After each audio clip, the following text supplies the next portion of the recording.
Salut les triathlètes, j'espère que vous êtes en forme. On se retrouve aujourd'hui pour un nouvel épisode du Talk avec William. Et aujourd'hui, à l'heure d'entrer dans la saison un peu pluvieuse, un peu plus froide, on va discuter de nos 6 séances de home trainer préférées pour progresser cet hiver. Salut William, comment tu vas? Salut Charlie, ça va? Super, merci. C'est une question qui nous a été pas mal posée, hein, généralement sur le sujet du home trainer, là en arrivant début novembre à l'heure où on enregistre. Sur quelle appli je m'inscris pour pouvoir faire du home trainer? Quel modèle de home trainer j'achète? D'ailleurs, il y a une vidéo dédiée à ce sujet sur la chaîne si vous voulez en savoir un peu plus là-dessus. Et puis là, on arrive au sujet un peu principal sur l'entraînement, c'est est-ce qu'il y a des séances qui sont des séances un peu stars, un peu clés à faire sur home trainer? Alors, on verra qu'il ne faut pas en abuser, mais oui, il y a des bonnes séances et on a réuni ici nos 6 séances préférées pour progresser cet hiver. Ces 6 séances-là, peut-être en introduction, William, elles sont basées, vous allez le voir, affiché directement sur votre écran, sur ce qu'on appelle la puissance critique. Est-ce que tu peux nous aider à y voir un peu plus clair sur ce qu'est la puissance critique et comment la placer dans le système de zones un peu plus traditionnel qu'on a l'habitude de connaître?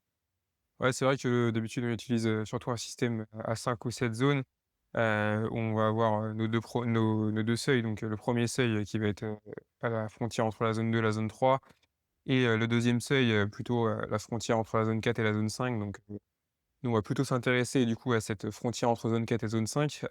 Donc la puissance critique, en fait, ça va être, la puissance qu'on va pouvoir déterminer, avec un test sur 3 et 12 minutes ou 5 et 20 minutes. Et donc, il faut comprendre que cette puissance critique-là, c'est un effort une intensité qu'on va pouvoir tenir environ 45 minutes. Donc elle va forcément être en dessous, de la PMA. Donc le PMA qui va être au sommet de la zone 5 et par Qui est contre, elle va plutôt être Qui est plutôt, excuse-moi, mais pour la PMA, c'est plutôt un effort qu'on va tenir selon notre niveau entre 5 et 6-7 minutes? ouais, exactement, c'est ça.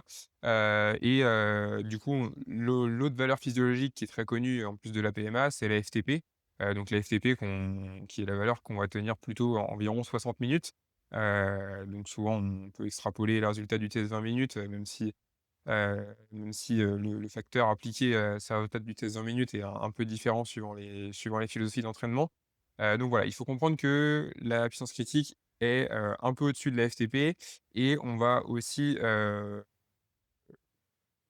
distinguer le seuil 2 qui est une intensité qu'on va pouvoir tenir plus de 60 minutes, qui est le seuil, maximal, d'accumulation du lactate, donc auquel, le corps reste dans un état stable. Donc voilà, il faut bien distinguer les différentes échelles d'intensité. Donc on a la PMA qui est au sommet de la zone 5.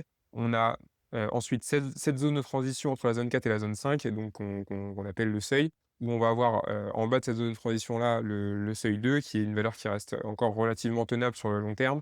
La FTP qui est juste en dessus, donc on va dire à peu près 5 au-dessus, qui est l'intensité qu'on va pouvoir tenir environ 60 minutes, et encore au-dessus, un petit 5 encore au-dessus, on va avoir la puissance critique qu'on va pouvoir tenir environ 45 minutes.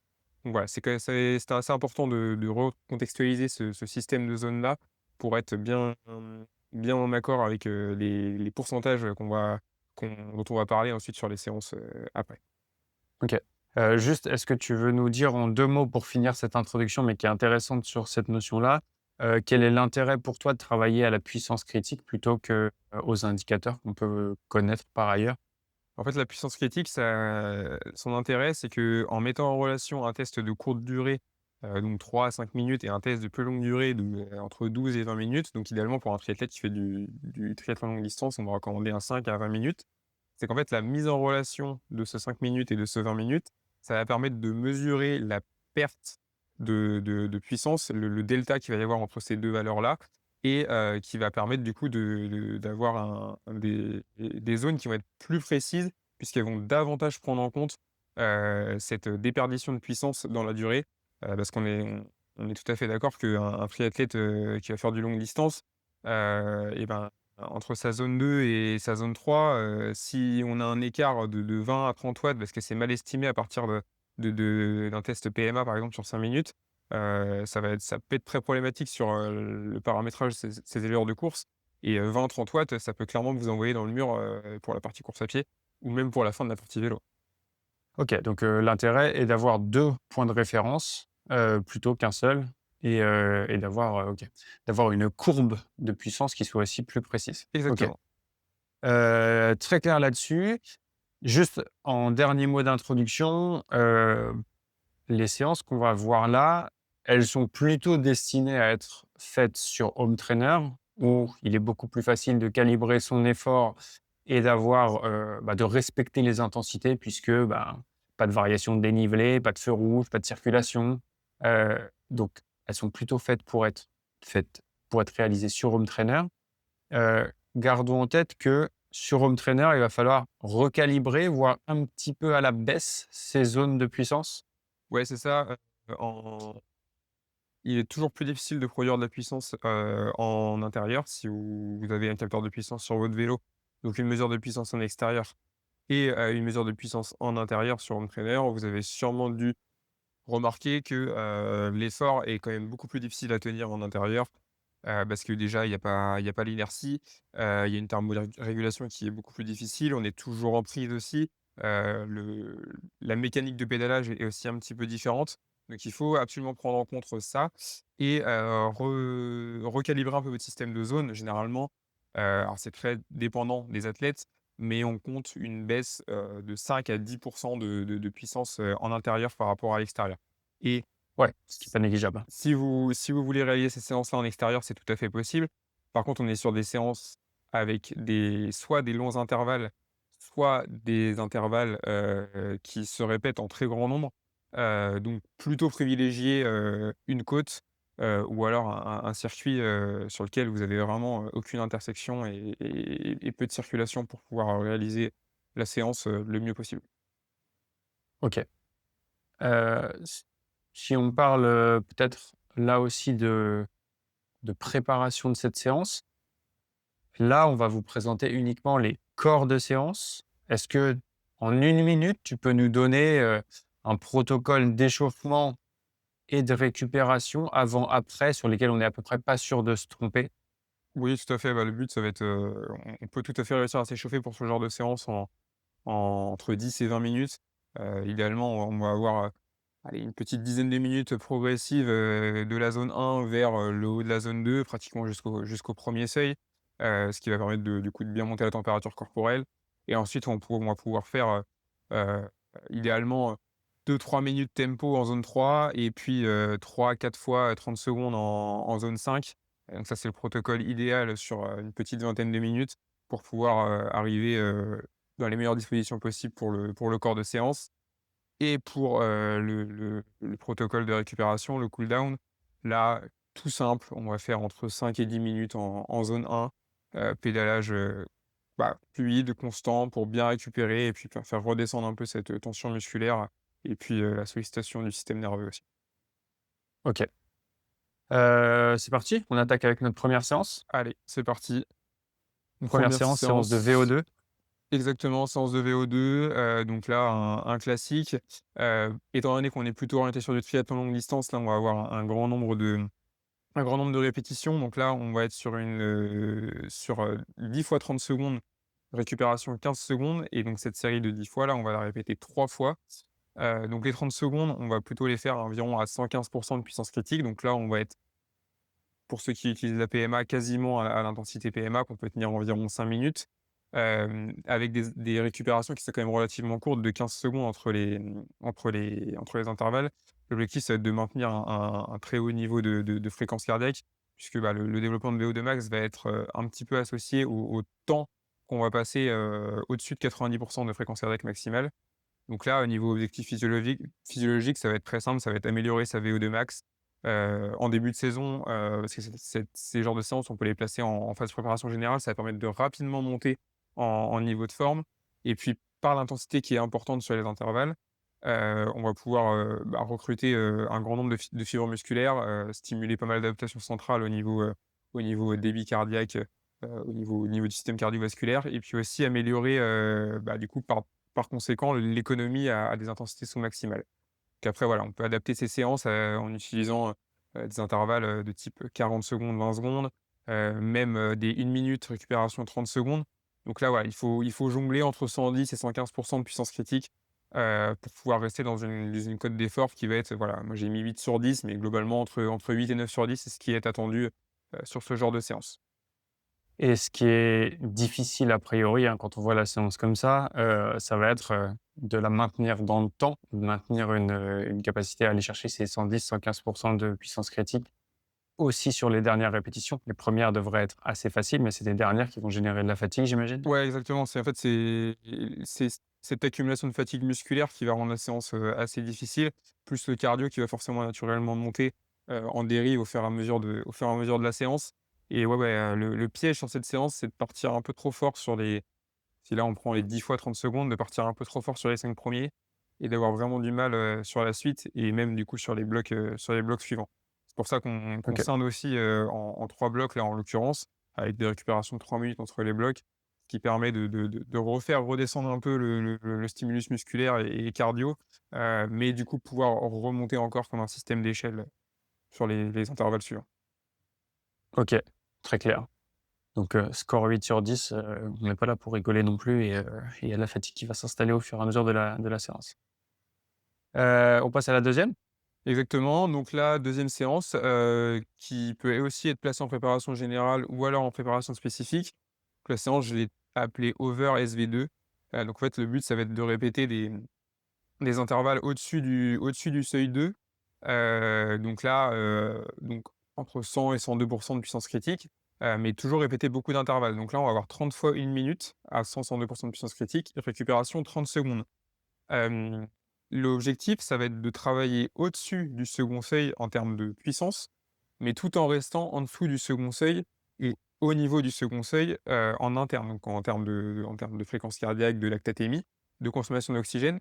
Donc là, l'intérêt, ça va être de développer, heu, une force assez importante, et du coup une tolérance musculaire, sur des intensités qui sont au-dessus du second seuil, sur un volume de travail conséquent. Donc là, on voit qu'on est à 30 minutes de travail. Donc là, 30 fois 1 30, on va même être à 45 minutes au total de corps de séance. Donc c'est pas des intervalles qui sont très durs en termes de durée, mais en termes d'intensité sur le cumul, ça va quand même être assez sollicitant, heu et donc ça va permettre aussi de développer du coup cette économie de pédalage, sur des intensités relatives et sur des inférieures et sur sur des puissances qui vont être inférieures et davantage proches de celles utilisées en course. Donc là, en phase de préparation générale, ça c'est des séances qui sont relativement abordables. Là, j'ai noté un niveau de 7/10 puisqu'elles permettent, d'accumuler un gros volume de travail sans avoir une fatigue non plus, énorme. Et en phase de préparation spécifique, ça permet d'avoir un rappel aussi de plus haute intensité quand on parle du triathlon longue distance, où on va être sur beaucoup d'intensité, autour du premier seuil, du tempo. Et ben, avoir ce genre de séance, ça permet d'avoir un rappel de haute intensité, qui est intéressant. OK. Bon, l'avantage, c'est qu'elle est très simple à suivre, hein. C'est vraiment du 30 fois, 1/30, mais que j'imagine, il y a aussi de la fatigue qui s'installe et que les dernières répétitions doivent être, logiquement beaucoup plus difficiles à tenir.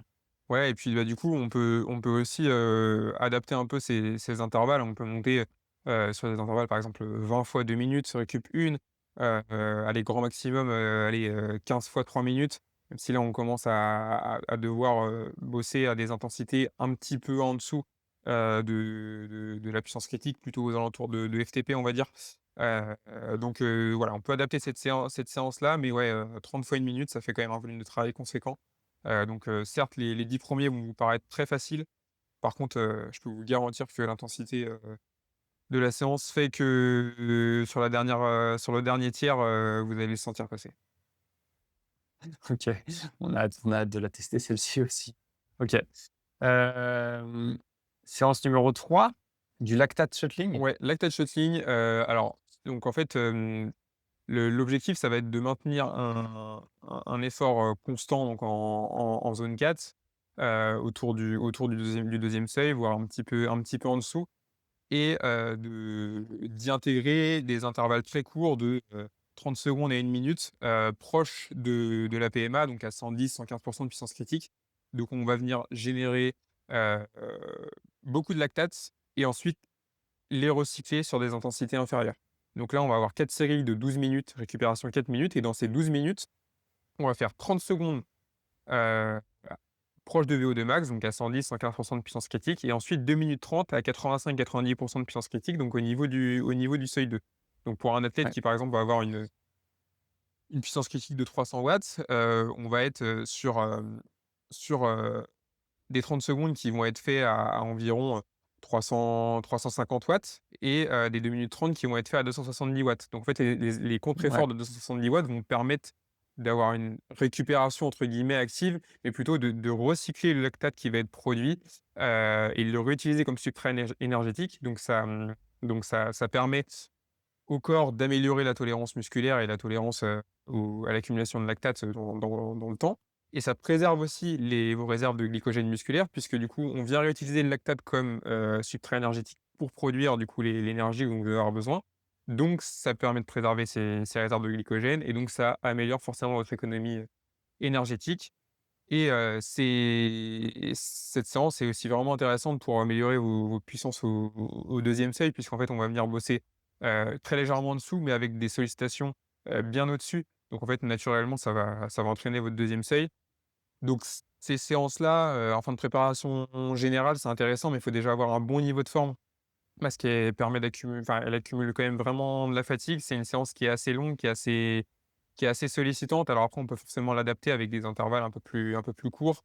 Heu, faire des contre-efforts, là, au lieu de 2 minutes 30, on peut faire 3 minutes 30, 4 minutes pour pouvoir mieux assimiler les intervalles de 30 secondes. Mais ouais, c'est une séance qui demande quand même, un bon niveau de forme déjà, pour pouvoir l'encaisser. ouais, parce que tu vas passer 48 minutes, en zone 4 et au-delà, quoi.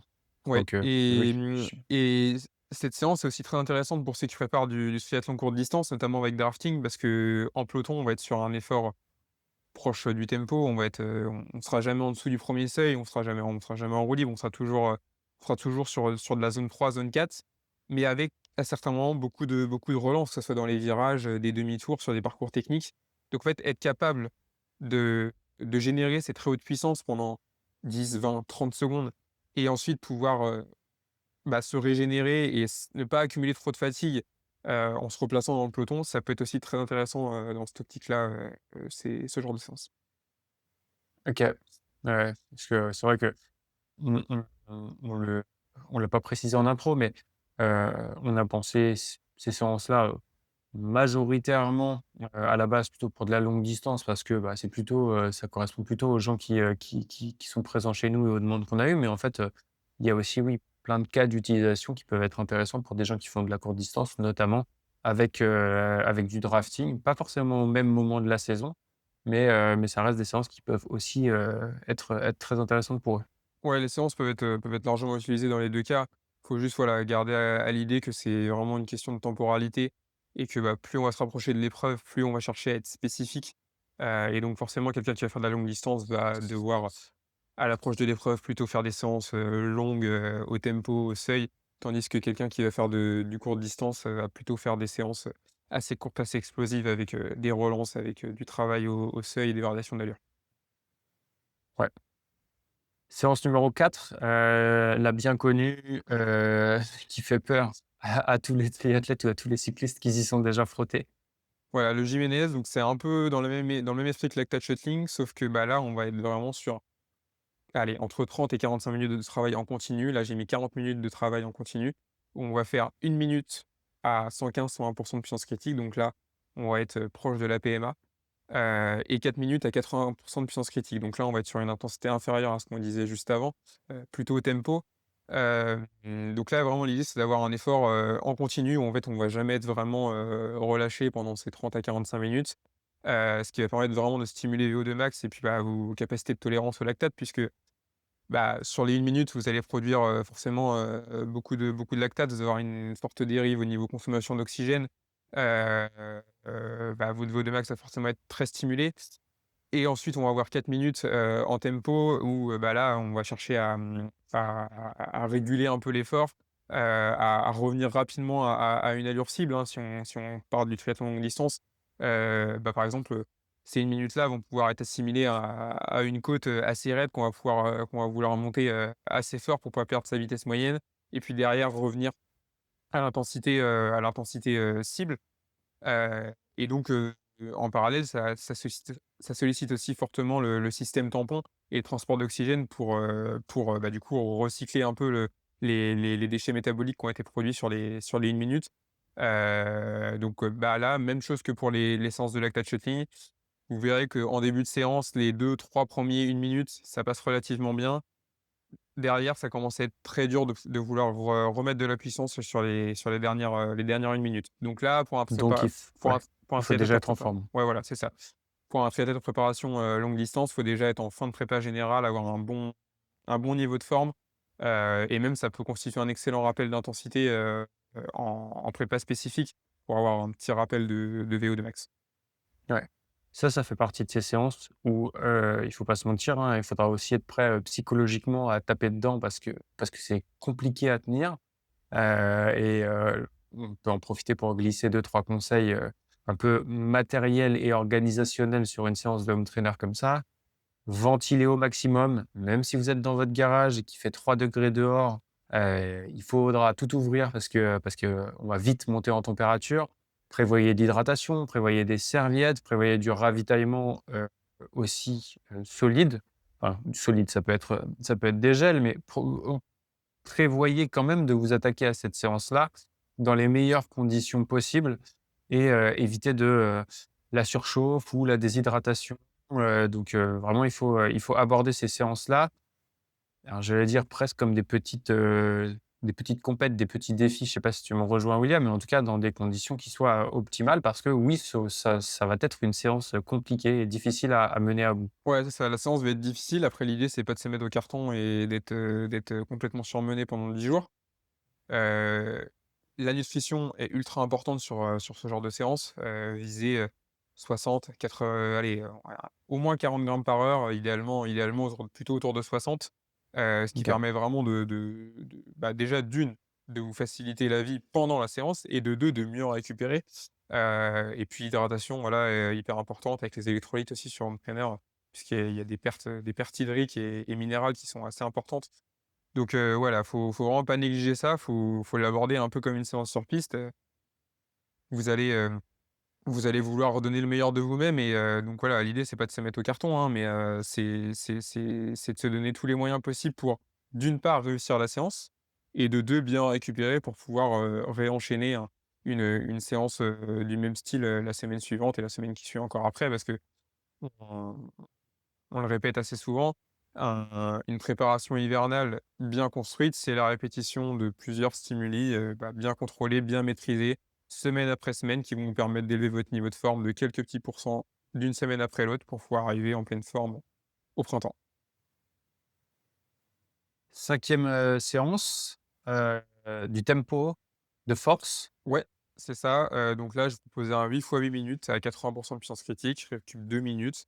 Donc là, voilà, plutôt une séance en zone 3, moins difficile, 6/10, mais avec des jeux plutôt autour de la cadence. Donc là, on va alterner, un bloc, à 60 RPM, un autre à 70, un autre à 60, à 80 RPM, 60, 70.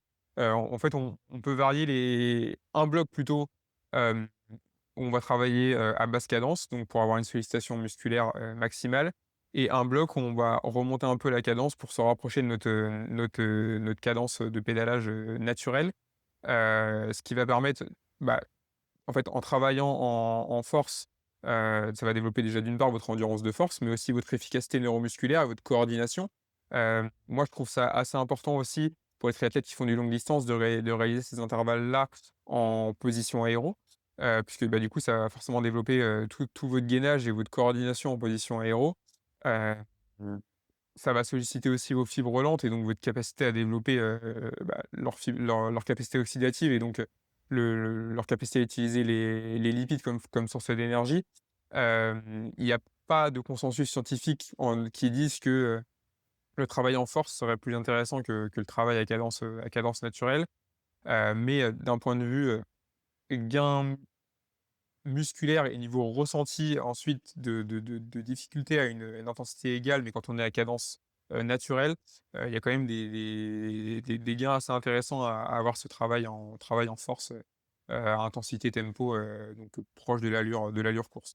Donc en phase de préparation Ouais. spécifique, c'est des séances qui sont ultra intéressantes, pour générer une pré-fatigue. Par exemple, vous pouvez faire cette séance-là, bah, le samedi et puis enchaîner avec une sortie longue en course à pied le dimanche, où vos jambes seront forcément assez fatiguées musculairement de ce type de séance, et ça va, relativement bien simuler, la difficulté de courir après le vélo.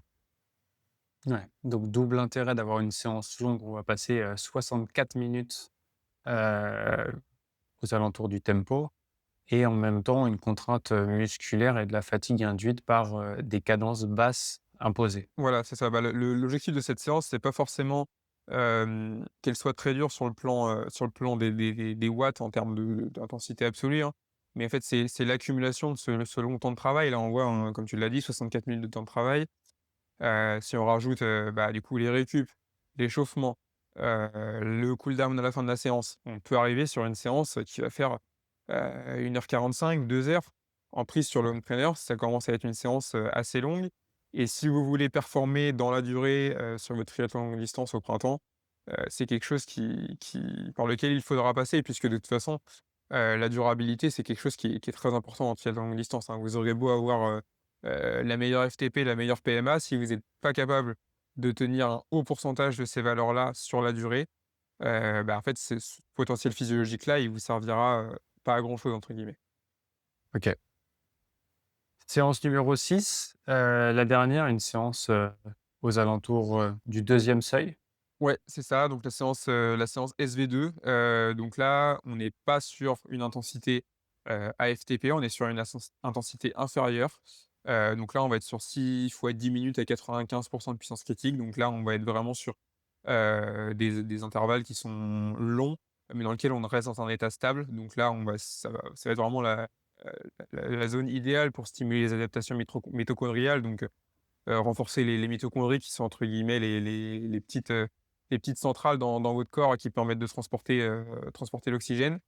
6 fois 10 minutes, on voit que ça permettra de cumuler un volume de travail qui est conséquent, mais sans Ouais, générer trop de fatigue excessive parce qu'on reste vraiment en contrôle, heu bah, que ça soit au niveau des paramètres physio, mais même musculairement en fait. On vient avoir un stimuli qui est vraiment contrôlé, et qui permet de récupérer assez facilement de ce type de séance-là. On a une récupération de 3 minutes entre les 10 minutes. Le but, c'est d'avoir une récupération qui est relativement courte, juste de quoi, souffler un coup, tourner les jambes et boire un peu d'eau et puis on est reparti sur un autre intervalle. Donc c'est une séance qui est excellente à placer en phase de préparation spécifique avec, voilà, 60 à 80 minutes de temps de travail comme on le voit là et ça améliore vraiment la durabilité et puis la stabilité de votre métabolisme. On n'accumule pas de lactate, on a une consommation d'oxygène qui est stable.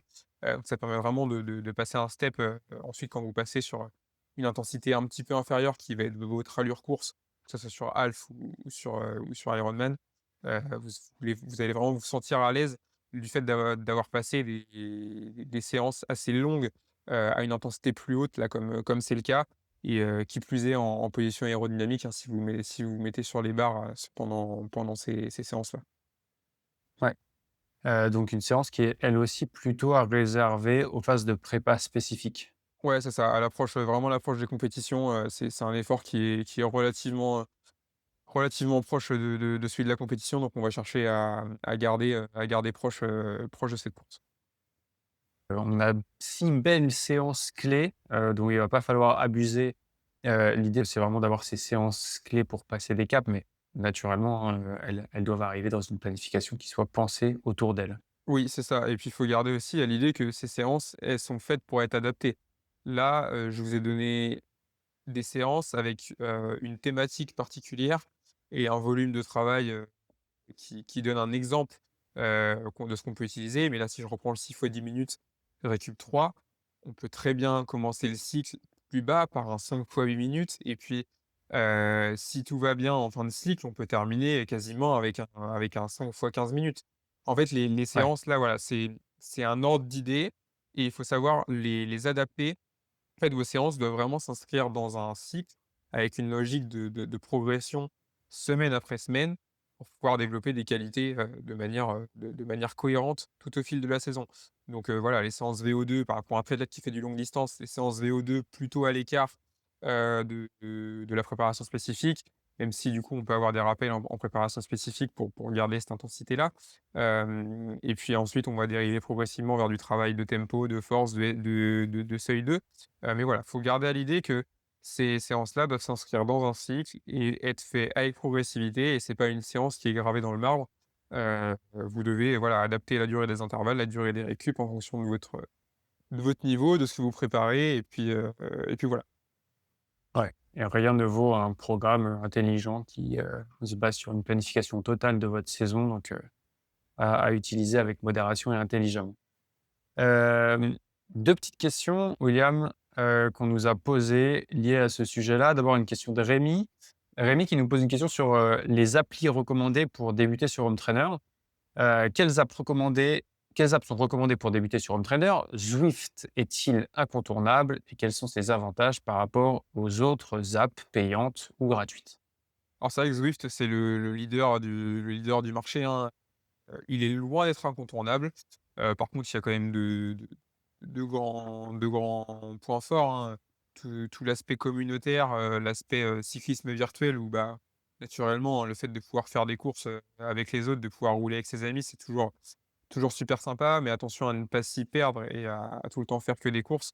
Rien ne vaut Ouais, un bon entraînement structuré, et puis penser du coup, vraiment pour vous faire progresser. En application, en alternative gratuite, on a, l'application MyWhoosh, qui est très similaire à Zwift, et qui gagne en plus du terrain. Donc c'est une application qui est 100 gratuite, donc il y a forcément des achats, intégrés. Mais en tout cas, pour utiliser l'application, il y a pas besoin de débourser un euro. Et sinon, il n'y a pas forcément besoin d'utiliser une application pour débuter ou pour pratiquer sur Home Trainer. Personnellement, je ne l'utilise pas. Je regarde simplement des séries sur Netflix ou des vidéos sur YouTube, et je réalise la séance depuis mon compteur, Garmin. En fait, j'ai mes pédales capteurs de puissance qui sont connectées à mon compteur et je viens, bah, comme sur la route, passer les vitesses et bah, du coup, réaliser la séance telle qu'elle est prévue.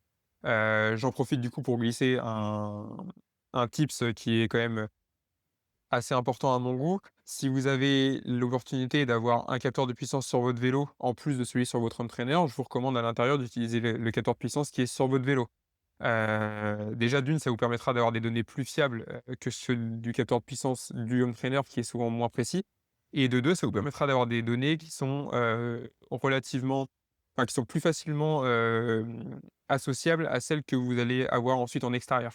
Même s'il y a ouais. ce différentiel de puissance dont on parlait en début de vidéo. Donc ouais, voilà, essayez d'utiliser plutôt le capteur de puissance, de votre vélo, couplé à votre compteur GPS ou votre montre. Ouais.